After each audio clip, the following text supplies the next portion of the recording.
1. Okay, we are working on, it's like problem number 3 of this section here of finding the slope of the tangent line at a given point. We're going to call our function something else this time. Let's call it g. How's that? Let's call it g.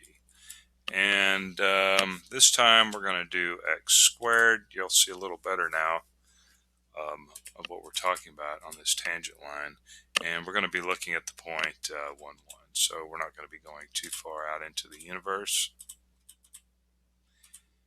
And first thing we want to find is g prime of x. So you should be familiar with this now. And then we're going to plug in 1, right? That's this 1 right here. That's your x coordinate. I'm going to plug that in, then we're going to find that, and that's going to give us the slope of the tangent line. And so you don't get too confused here, we'll go ahead and change these up.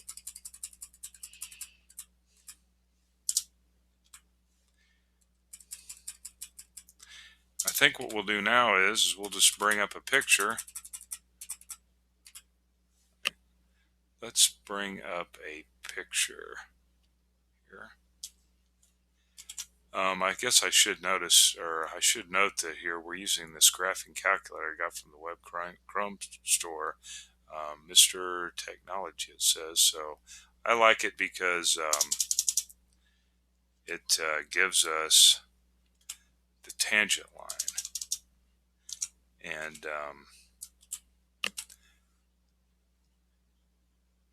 the slope of the tangent line at the given point.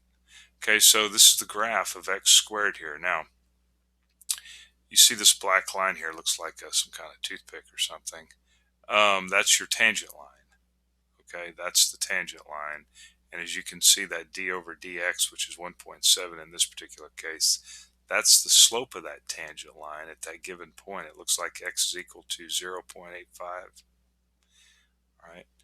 What about right here? This is where the slope is 0. This is actually an important concept here. This is known as the minimum, finding the minimum. We'll talk about that later on in the story. All right. So that's what we're doing. And actually, we're going to be at the point 0, negative 1. 0, wait a minute. How could this be? No, we're at the point 1, 1. Never mind. I wrote down the point 1, 1, which is right about there. So at the point 1, 1, the slope should be, I mean, I know what the slope should be, but yeah, that's about right. Okay, let's get back over and get started. We got to get started here. All right, so we're looking for g prime of x. We're going to be using our the definition here of the limit, provided the limit exists. First thing we're going to be doing is we're going to be looking for this. Got to get that. Right. Now I'm going to be skipping some algebra steps here. We don't want to get caught up in all that. Okay. So x plus delta x goes in right in there. X plus delta x. So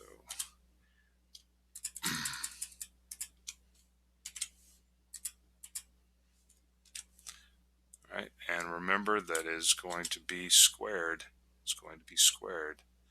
Okay, so what we'll need to do here is we're going to need to multiply this thing out. All right, x times x is x squared. Like I said, I'm not going to, I already went over this in the last section. Plus 2x, and then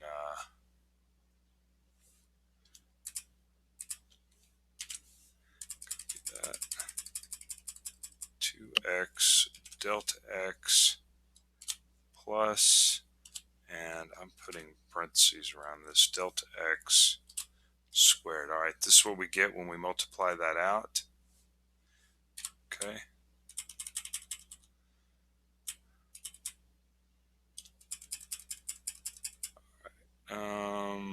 No, let's not do that yet. Okay, so I'm going to go ahead and rewrite this, rewrite the limit.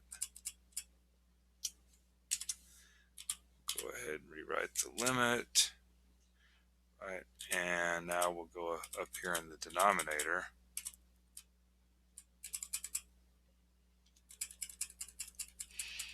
Because we're going to want to substitute that in right here. Whoops, I went way too far. Hopefully I can reverse that. Yeah, there we go. Got crazy there for a second. It's getting crazy, man. Okay, and of course g of x is what? X squared. All right. And I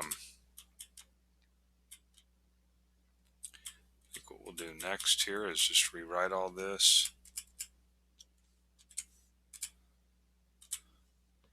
If you don't mind. And of course we need to got to put an equal sign in here. We're gonna, doesn't make any sense. All right, we have x squared and we have a minus x squared. See this? So those guys are they're gonna cancel out. Let's just go ahead and do that. And all right, so this, I did it again. The function always subtracts out. All right, always subtract out the function. Now I want you to look at this. We have a delta x here and 2 delta x's here, and we have 1 down here. So we're going to be able to cancel 1 out up here and 1 out right here. Okay. So let's actually, we'll write this out again. All right. Might as well, we'll just continue it on the same line. Sounds good. Okay, so we're going to end up with a 2x plus a delta x. 2x plus a delta x.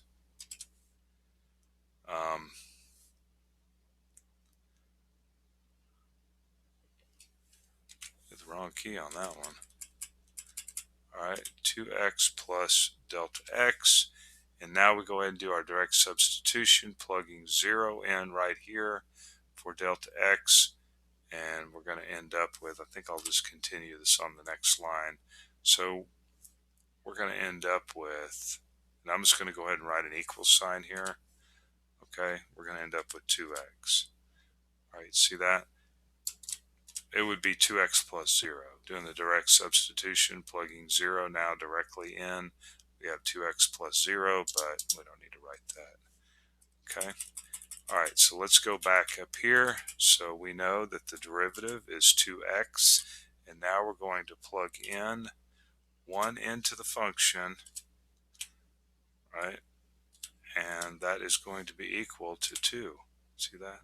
So the slope of the tangent line at 1, 1 is 2. Let's go back and look at this real quick.